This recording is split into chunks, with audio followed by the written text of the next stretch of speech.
మిత్రులారా, మనము ఎప్పటి నుంచో వేచి చూస్తున్న టీఎస్పీఎస్సీ గ్రూప్ 1 నోటిఫికేషన్ చివరకు విడుదలైంది. అయితే ఈ గ్రూప్ 1 నోటిఫికేషన్కి సంబంధించి మనము కొన్ని వివరాలు డీటెయిల్గా తెలుసుకుందాం. ఈ గ్రూప్ 1కి సంబంధించి మీరు అప్లికేషన్ని ఆన్లైన్లో చూడవచ్చును. ఈ నోటిఫికేషన్ అన్నది www.tspsc.gov.in అను వెబ్సైట్లో పొందుపరచడం జరిగింది. అయితే దీనికి సంబంధించిన కొన్ని ఈవెంట్స్ని మనము తెలుసుకుందాం. ఇప్పుడు మొదటిగా అప్లికేషన్ ఫామ్ని సబ్మిట్ చేయాల్సిన తేదీలు 23 ఫిబ్రవరి 2024 నుంచి 14/3/2024 వరకు ఉంటుంది. అలానే last date for submission of online applications అన్నది 14 మార్చి వరకు ఉంది. సాయంత్రం 5 గంటల వరకు మీరు సబ్మిట్ చేయొచ్చు. ఇది కేవలం ఆన్లైన్లో మాత్రమే సబ్మిట్ చేయాలి. అయితే మీరు సబ్మిట్ చేసిన అప్లికేషన్ ఫామ్ని ఎడిట్ చేసుకునే ఆప్షన్ కూడా మీకు లభిస్తుంది. అది ఎప్పటి నుంచి అంటే మార్చి 23 నుంచి మార్చి 27వ తారీఖు వరకు లభిస్తుంది, సాయంత్రం 5 గంటల వరకు. అలానే మీ ఎగ్జామ్కి సంబంధించి హాల్ టికెట్స్ని డౌన్లోడ్ చేసుకోవడానికి మీకు ఎగ్జామినేషన్కి 7 రోజులు ముందు సమయాన్ని ఇస్తారు. అలానే ఎగ్జామ్ రాయటానికి 4 గంటల ముందు వరకు మాత్రమే సమయం ఇస్తారు. ఈలోపు మీరు మీ హాల్ టికెట్ని డౌన్లోడ్ చేసుకొని ఎగ్జామినేషన్ సెంటర్కి వచ్చి ఎగ్జామ్ రాసుకోవాల్సి వస్తుంది. అలానే మోస్ట్ ఇంపార్టెంట్ డేట్ సంబంధించి ఏమిటంటే ప్రిలిమినరీ ఎగ్జామినేషన్ ఎప్పుడు కండక్ట్ చేస్తారు అంటే మేలో కానీ జూన్లో కానీ ఉండవచ్చు ఈ సంవత్సరము. మీకు తెలిసిందే, ప్రిలిమినరీ ఎగ్జామినేషన్ అన్నది ఆబ్జెక్టివ్ టైప్ క్వశ్చన్ పేపర్. అలానే మెయిన్స్ ఎగ్జామినేషన్ అన్నది సెప్టెంబరు లేదా అక్టోబరు 2024లో జరగవచ్చు. అలానే మెయిన్స్ ఎగ్జామినేషన్ అన్నది కన్వెన్షనల్ టైప్ అంటే ఎస్ఏ టైప్లో జరుగుతుంది. అలానే ఈ సబ్మిషన్ ఆఫ్ అప్లికేషన్స్ అన్నది ఖచ్చితంగా ఆన్లైన్లో మాత్రమే జరుగుతుంది తప్ప ఫిజికల్గా మీరు వెళ్ళి అప్లికేషన్ ఫామ్ని సబ్మిట్ చేద్దామంటే కుదరదు. కేవలం ఆన్లైన్లో మాత్రమే చేయాల్సి వస్తుంది అన్నమాట.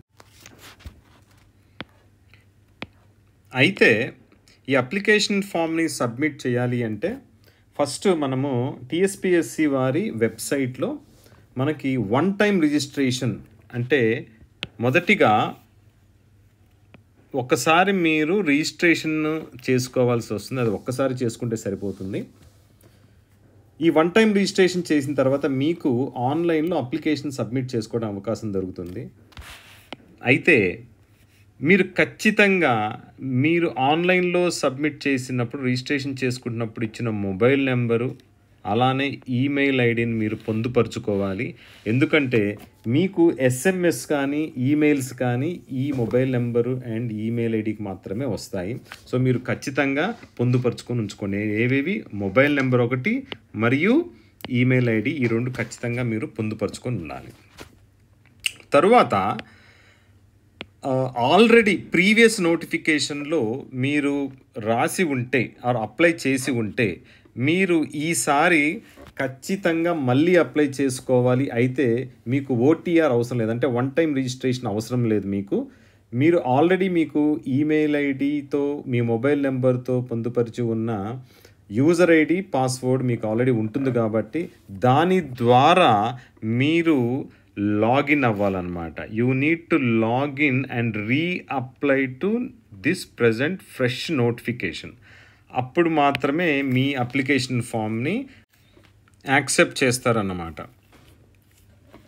అయితే ఈ ప్రిలిమినరీ ఎగ్జామినేషన్ అన్నది ఆబ్జెక్టివ్ తరహాలో జరుగుతుంది. ఈ ఆబ్జెక్టివ్ తరహాలో జరిగినప్పుడు ఓఎంఆర్ షీట్ ద్వారా, అంటే ఆఫ్లైన్లో ఓఎంఆర్ షీట్ ద్వారా కానీ లేదా కంప్యూటర్ బేస్డ్ రిక్రూట్మెంట్ టెస్ట్ మోడ్లో కానీ జరగవచ్చు. అంటే మీకు ఒక ఓఎంఆర్ షీట్ ఇచ్చి మీరు అందులో బబ్లింగ్ చేయటం అన్నది ఒక పద్ధతి అయితే, లేకపోతే ఒక కంప్యూటర్ ముందు కూర్చొని మీరు మీ ఆన్సర్ని కంప్యూటర్కి సబ్మిట్ చేయాల్సిన అవసరం రావచ్చు. ఈ రెండిట్లో ఏదన్నా ఒక పద్ధతిని అవలంబించే అవకాశం ఉంటుంది. అయితే ఒకవేళ మనకి కంప్యూటర్ బేస్డ్ టెస్ట్ ద్వారా చేసినప్పుడు ఖచ్చితంగా మన స్కోర్స్ ఏవైతే ఉంటాయో వాటిని ఖచ్చితంగా నార్మలైజ్ చేసే అవకాశం ఉంటుందన్నమాట. లేకపోతే కొంతమంది ఈజీ క్వశ్చన్స్ రావచ్చు, కొంతమంది టఫ్ క్వశ్చన్స్ రావచ్చు. అందుకోసం కమిషన్ ఏం చేస్తుందంటే నార్మలైజ్ చేసి అందరినీ ఈక్వల్ లెవెల్లో ఉంచి అప్పుడు మార్క్స్ ఇస్తుందన్నమాట. అలానే మెయిన్స్ ఎగ్జామినేషన్ అన్నది డిస్క్రిప్టివ్ టైప్లో ఉంటుంది. అయితే మీరు రాసిన ఆన్సర్ స్క్రిప్ట్స్ ఏవైతే ఉంటాయో అవి ఇవాల్యుయేషన్ చేసే పద్ధతి అది డిజిటల్ ఆన్లైన్ మోడ్లో ఉండొచ్చు, లేదా అది ఫిజికల్ కన్వెన్షనల్ ఇవాల్యుయేషన్ ఫిజికల్ మోడ్లో ఉన్నా కానీ ఉండొచ్చు అన్న విషయాన్ని ఈ నోటిఫికేషన్లో చెప్పటం జరిగింది. దానితో పాటుగా మీరు తెలుసుకోవాల్సింది ఏమిటంటే ఈ నోటిఫికేషన్ సంబంధించి పోస్టులు ఏమేమి ఉన్నాయి అన్నది మాత్రం ఖచ్చితంగా మీరు తెలుసుకోవాలి. పోస్టులు ఏమేమి ఉన్నాయి అంటే మొదటిగా డిప్యూటీ కలెక్టర్ పోస్టులు ఉన్నాయి. అవి కూడా 45 డిప్యూటీ కలెక్టర్ పోస్టులు ఉండటము చాలా మంచి నోటిఫికేషన్. ఇది ఎంతో మంచి అవకాశం. ఎందుకంటే ఇంత పెద్ద నోటిఫికేషన్ రావటం అన్నది చాలా అరుదుగా జరుగుతుంది. సో నా దృష్టిలో 45 డిప్యూటీ కలెక్టర్ రావటం, దానితో పాటుగా డిఎస్పీలు 115 ఉండటము, కమర్షియల్ ట్యాక్స్ ఆఫీసర్లు 48, RTO regional transport officer 4, district panchayat officer 7, district రిజిస్ట్రార్లు 6, అలానే DSP jails 5, assistant commissioner of labour 8 ఉండటము, అసిస్టెంట్ ఎక్సైజ్ సూపరింటెండెంట్ 30, మున్సిపల్ కమిషనర్లు గ్రేడ్ 2లో 41, డిస్ట్రిక్ట్ సోషల్ వెల్ఫేర్ ఆఫీసర్లు 3. ఇవి నా దృష్టిలో చాలా మంచి పోస్టులు. దీంతో పాటుగా డిస్ట్రిక్ట్ బ్యాక్వర్డ్ క్లాసెస్ వెల్ఫేర్ ఆఫీసర్లు ఒక 5, తరువాత డిస్ట్రిక్ట్ ట్రైబల్ వెల్ఫేర్ ఆఫీసర్లు 2, డిస్ట్రిక్ట్ ఎంప్లాయ్మెంట్ ఆఫీసర్లు 3, డిస్ట్రిక్ట్ ఆఫీసర్ ఇంక్లూడింగ్ లే సెక్రటరీ అండ్ ట్రెజరీ గ్రేడ్ 20, అలానే అసిస్టెంట్ ట్రెజరీ ఆఫీసర్లు, అసిస్టెంట్ అకౌంట్స్ ఆఫీసర్లు, assistant lecturer in the training college and school, అంటే ఇది ట్రెజరీస్ అండ్ అకౌంట్స్ సర్వీస్ సంబంధించింది 38 పోస్టులు. అట్లానే ఏఏఓలు అసిస్టెంట్ ఆడిట్ ఆఫీసర్లు 41 పోస్టులు, అలానే ఎంపీడీఓలు 140 పోస్టులు. మొత్తము 563 పోస్టులు అన్నది చాలా చాలా చాలా పెద్ద నోటిఫికేషన్ కింద భావించవచ్చును. ఎందుకంటే ఇంత పెద్ద నోటిఫికేషన్ ఇన్ని సంవత్సరాలలో ఎప్పుడు తెలంగాణలో రాలేదు, అలానే ఆంధ్రాలో రాలేదు, అలానే కంబైన్డ్ ఆంధ్రప్రదేశ్లోను కూడా ఎప్పుడు రాలేదు. అయితే లాస్ట్ టైం క్యాన్సిల్ అయిన నోటిఫికేషన్లో కేవలం 500 పైచులకు ఉన్న ఈసారి 563 పోస్టులు ఉండటం అన్నది చాలా పెద్ద నోటిఫికేషన్ అని మనం చెప్పుకోవచ్చు. అయితే ఈ నోటిఫికేషన్లో ఒక్కొక్క పోస్ట్ ఏదైతే ఉందో డిప్యూటీ కలెక్టర్ కానీ, డిఎస్పీలు కానీ, సిటీఓలు కానీ, ఆర్టీఓలు కానీ వాళ్ళ యొక్క ఎడ్యుకేషనల్ క్వాలిఫికేషన్ ఎలా ఉండాలి అన్నది కూడా ఈ నోటిఫికేషన్లో చెప్పటం జరిగింది.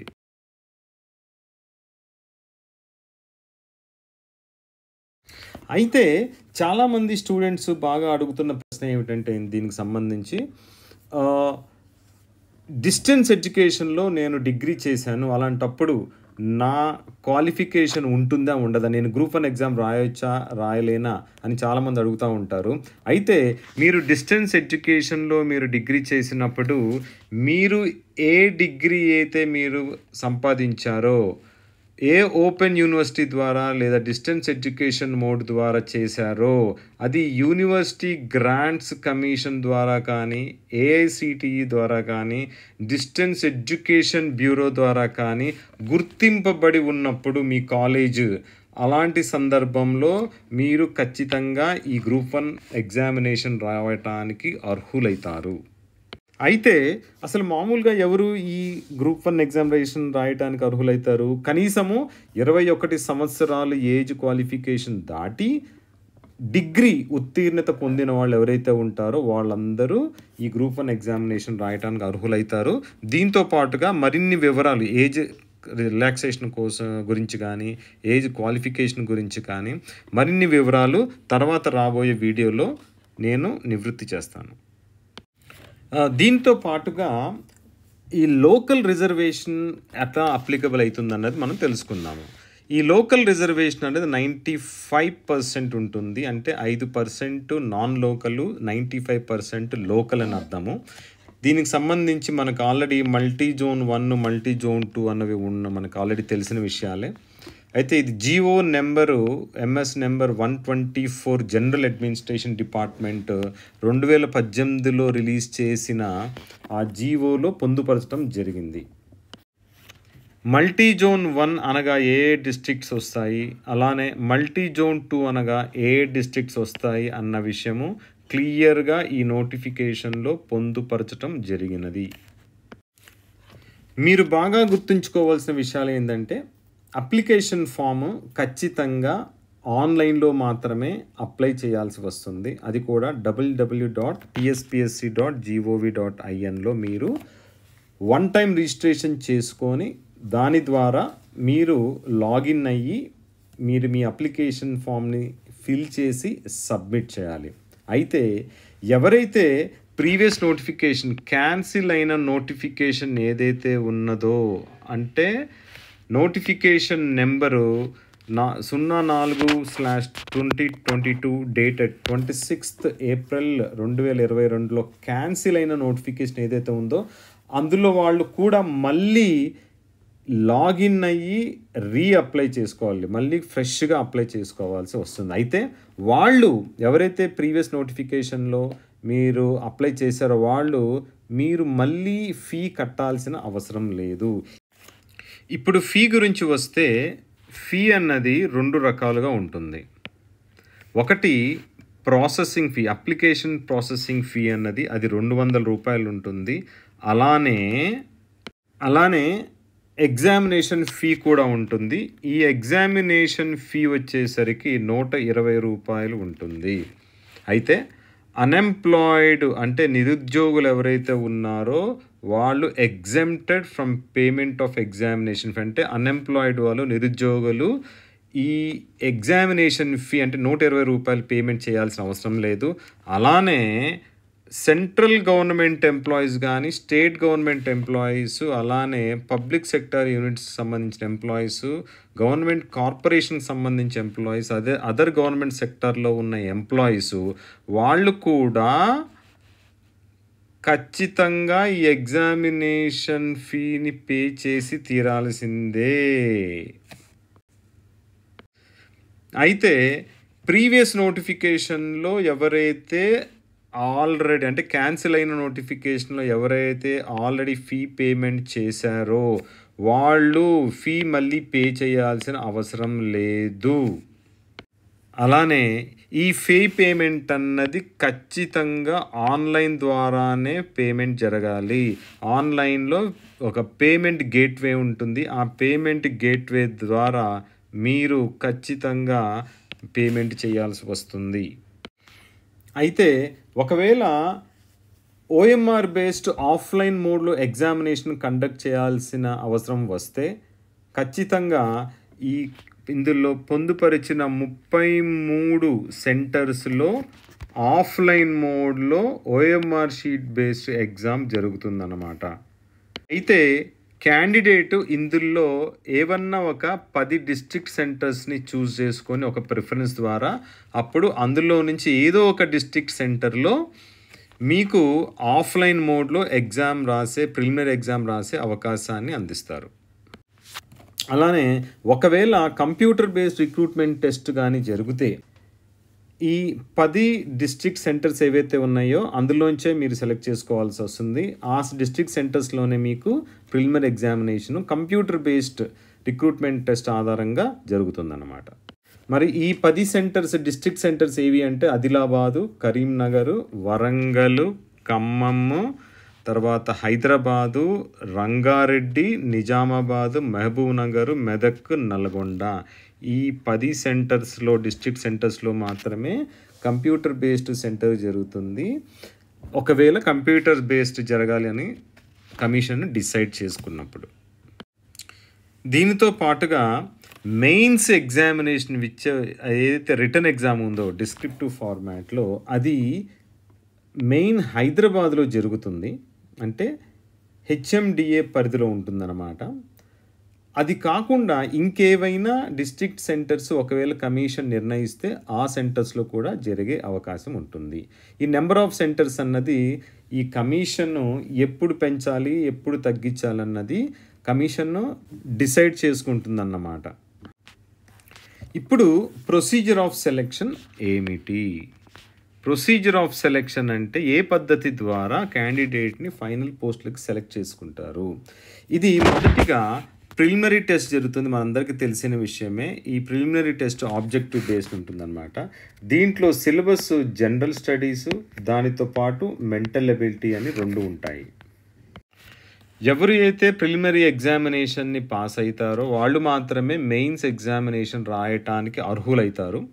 ఈ ప్రిలిమినరీ ఎగ్జామినేషన్ అన్నది ఇంగ్లీష్ మాధ్యమంలో, తెలుగు మాధ్యమంలో ఆర్ ఉర్దూ మాధ్యమంలో కూడా క్వశ్చన్ పేపర్ని పొందుపరచడం జరుగుతుంది. అయితే ఈ ప్రిలిమినరీ ఎగ్జామినేషన్ ఎంతమంది క్వాలిఫై అవుతారు అంటే, నెంబర్ ఆఫ్ పోస్టులు ఎన్ని ఉన్నాయో దానికి 50 రెట్లు మందిని తీసుకుంటారు ప్రతి మల్టీ జోన్లో నుంచి. అంటే ఒక మల్టీ జోన్లో సపోజు ఒక 200 పోస్టులు ఉన్నాయి అని అనుకుంటే, ఆ 200 ఇంటూ 50, 200 ఇంటూ 50 మంది అంటే 10,000 మంది ఆ మల్టీ జోన్ నుంచి సెలెక్ట్ అవుతారు. దీని అర్థం ఏంటంటే, అంటే 1:50 రేషియోలో సెలెక్ట్ అవుతారు. అంటే ప్రతి పోస్ట్, ఒక పోస్టుకు గాను 50 మందిని ప్రిలిమ్స్ క్వాలిఫై చేసి మెయిన్స్ రాయిస్తారు. అయితే మనకి ఇప్పుడున్న 563 పోస్టులకు గాను ఒక్కొక్క పోస్టుకి 50 మందిని సెలెక్ట్ చేసుకుంటే మనకి మొత్తము 28,150 మంది ప్రిలిమ్స్ క్వాలిఫై అయ్యి మెయిన్స్ ఎగ్జామ్కి రాయటానికి అర్హులవుతారు. అయితే ఒక్కొక్క పోస్ట్కి ఏ మల్టీ జోన్లో, అంటే ఫర్ ఎగ్జాంపుల్ డిప్యూటీ కలెక్టర్ సంబంధించి మల్టీ జోన్ 1 అలానే మల్టీ జోన్ 2లో ఒక్కొక్క రిజర్వేషన్ ఓసీ కానీ, ఈడబ్ల్యూఎస్ కానీ, BCA, BCB, BCC, BCD, BCE కానీ, ఎస్సీ కానీ, ఎస్టీ కానీ, physically handicapped, ex servicemen, sports quota, ఒక్కొక్క దాంట్లో కోటా ఎంత ఉంది, దానికి సంబంధించి ఎన్ని పోస్టులు ఉన్నాయన్నది కూడా ఈ నోటిఫికేషన్లో పొందుపరచడం జరిగింది. ఖచ్చితంగా ఒక విషయం అయితే నేను చెప్పగలను, ఈ నోటిఫికేషన్ చాలా పెద్ద నోటిఫికేషన్. ఎందుకంటే ఇన్ని సంవత్సరాలలో ఇంత పెద్ద నోటిఫికేషన్ అన్నది ఎప్పుడూ రాలేదు, రాబోదు కూడా. 563 పోస్టులు అన్నది చాలా పెద్ద నోటిఫికేషను. మీరు ఎవ్వరు ఈ నోటిఫికేషన్ వదులుకోవద్దు. ప్రతి ఒక్కరూ ఖచ్చితంగా, మీకు క్వాలిఫికేషన్ ఉంది అంటే ఖచ్చితంగా ప్రతి ఒక్కరు ఈ నోటిఫికేషన్ రాసి తీరండి. ఈ ఎగ్జామ్ గ్రూప్ 1 బాగా ప్రిపేర్ అవ్వండి. దానికి సంబంధించిన సిలబస్ వివరాలు కానీ, దానికి సంబంధించిన ప్రిపరేషన్ స్ట్రాటజీ కానీ, ఏవైనా కానీ నేను తదుపరి వచ్చే వీడియోస్లో మీకు విస్తృతంగా నేను మీతో పాటు డిస్కస్ చేయడం జరుగుతుంది. అలానే మీకు ప్రాపర్గా గైడెన్స్ ఇచ్చి మేము ఎనలాగ్ ఐఏఎస్ సంస్థ తరపున మీకు ఎంతో తోడ్పాటుతో ఉండి మీ సక్సెస్కి మేము కూడా ఒక కారణము అవ్వటానికి మా ప్రయత్నం మేము చేస్తాము. ముందుగా ఒక్కసారి మనము సిలబస్ గురించి చూసినట్లయితే, ఈ సిలబస్ అన్నది నోటిఫికేషన్ సంబంధించి చూస్తే హానర్స్ డిగ్రీ స్టాండర్డ్లో ఉంటుందన్నమాట. స్కీమ్ ఆఫ్ ద ఎగ్జామినేషన్ అన్నది మొదటిగా ప్రిలిమినరీ ఎగ్జామ్ ఉంటుంది, అది మనందరికీ తెలిసిందే. ఆ ప్రిలిమినరీ ఎగ్జామినేషన్ ఆబ్జెక్టివ్ టైప్లో ఉంటుంది. మొత్తం 150 ప్రశ్నలు ఉంటాయి. ఈ 150 ప్రశ్నలకు కాను 150 మార్కులు ఉంటాయి. ఇవి 2.5 గంటల్లో సమయ వ్యవధిలో మీరు కంప్లీట్ చేయాల్సి వస్తుంది. తర్వాత వచ్చేది రిటన్ ఎగ్జామినేషన్. ఈ written examination is also called as mains. అయితే ఈ మెయిన్స్ ఎగ్జామినేషన్లో ఫస్ట్ జనరల్ ఇంగ్లీష్ అని ఒక పేపర్ ఉంటుందన్నమాట. ఇది ఓన్లీ క్వాలిఫైయింగ్ పేపర్.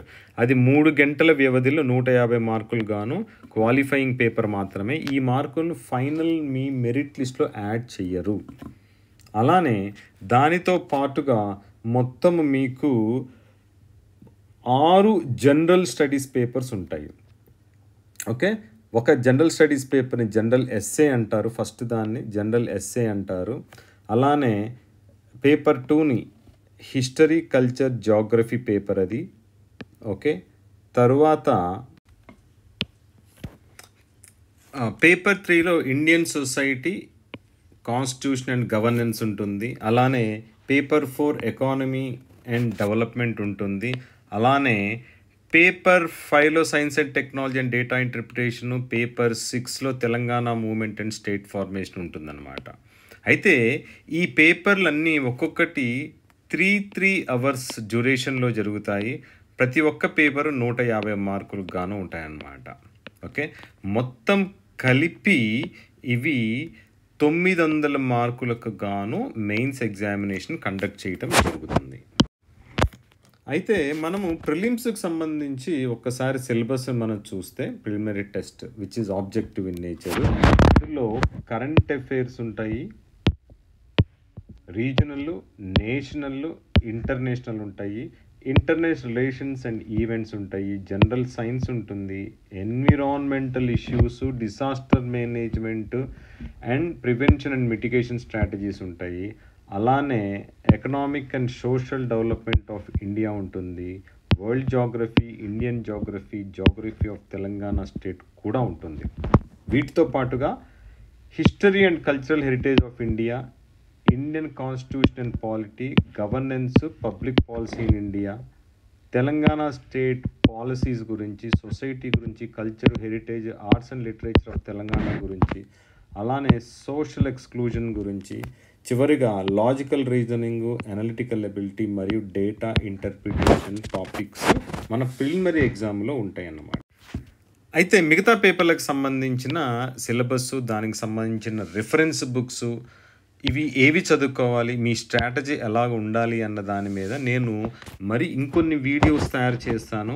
ఆ వీడియోస్ ద్వారా మీరు తప్పకుండా ఇనఫ్ ఇన్ఫర్మేషన్ సంపాదించుకొని మీ ప్రిపరేషన్ చాలా గట్టిగా చేస్తారని భావిస్తున్నాను. అయితే మీ ప్రిపరేషన్ వెసులుబాటు కోసము, మీరు ఈజీగా ఈ ప్రిపరేషన్ చేయటం కోసము, మీకోసము మా అనలాగ్ ఐఏఎస్ సంస్థ ద్వారా మీకు ఫ్రీ మాక్ టెస్ట్ అని మేము కండక్ట్ చేయటం జరుగుతుంది. ఈ ఫ్రీ మాక్ టెస్ట్ ఏమిటి అంటే, ఎవ్రీ మంత్ ప్రతి నెల మీకోసం ఒక free mock test TSPSC group 1 కోసము కండక్ట్ చేస్తాము. ఇది ఆఫ్లైన్ మోడ్లో మాత్రమే జరుగుతుంది. దీనికి సంబంధించి మరికొన్ని వివరాల కోసం మీరు 8494990066ని సంప్రదించండి. అయితే మీరు ఈ ఎగ్జామినేషన్కి సంబంధించి మంచి అప్డేట్స్ కావాలి అనుకుంటే, కరెంట్ అఫైర్స్ అప్డేట్స్ కావాలనుకున్నా, లేదా ఎగ్జామ్కి సంబంధించి అప్డేట్స్ కావాలనుకున్నా కానీ మా టెలిగ్రామ్ గ్రూప్ ఉంటుంది. ఆ టెలిగ్రామ్ గ్రూప్లో ప్రతిరోజు మీకు క్విజ్తో పాటు కరెంట్ అఫైర్స్ సంబంధించి ఎన్నో డీటెయిల్స్, విషయాలు మీకు పొందుపరచడం జరుగుతుంది. దాంతో పాటుగా ఈ మాక్ టెస్ట్కి సంబంధించి కూడా అన్ని డీటెయిల్స్ అందులోనే లభిస్తాయి మీకు. అందుకోసం డిస్క్రిప్షన్లో ఇచ్చిన టెలిగ్రామ్ గ్రూప్ లింక్లో మీరు సబ్స్క్రైబ్ అయ్యి మీకు సంబంధించిన ప్రిపరేషన్కి సంబంధించిన ఎన్నో వివరాలు తెలుసుకోవాలని కోరుకుంటున్నాము.